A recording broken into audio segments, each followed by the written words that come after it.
Hey, ABA students, are you having trouble grasping a concept? I was talking to my students about different ways that we study, and one of the common themes that popped up for a handful of my students was that they were only using one modality.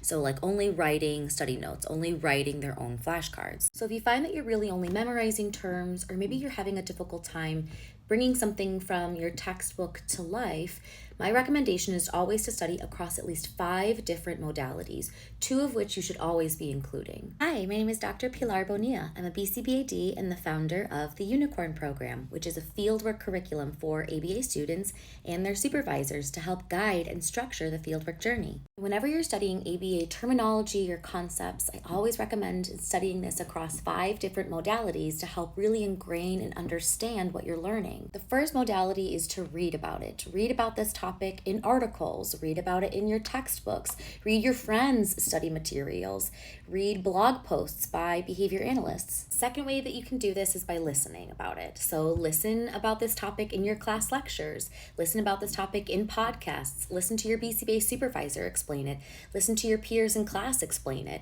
Sometimes it's really helpful to hear about a topic from different people and from different perspectives. The third one that I see is really common, and this is writing about it. So write your own study materials, write your own flashcards.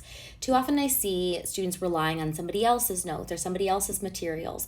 Write your own study materials. The fourth modality is through visually seeing it, and you can do this in a couple of different ways.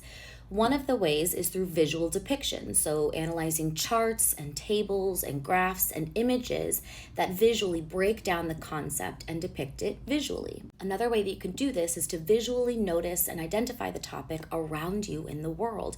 Notice what this looks like in TV or in videos on social media or in interactions with your family members or in real time as it's applied to your client. Now you can use a mix of those 4 modalities, but the next 2 I always recommend including. And the first is to train somebody else on this topic. Practice explaining this to your friends, explaining this to a family member.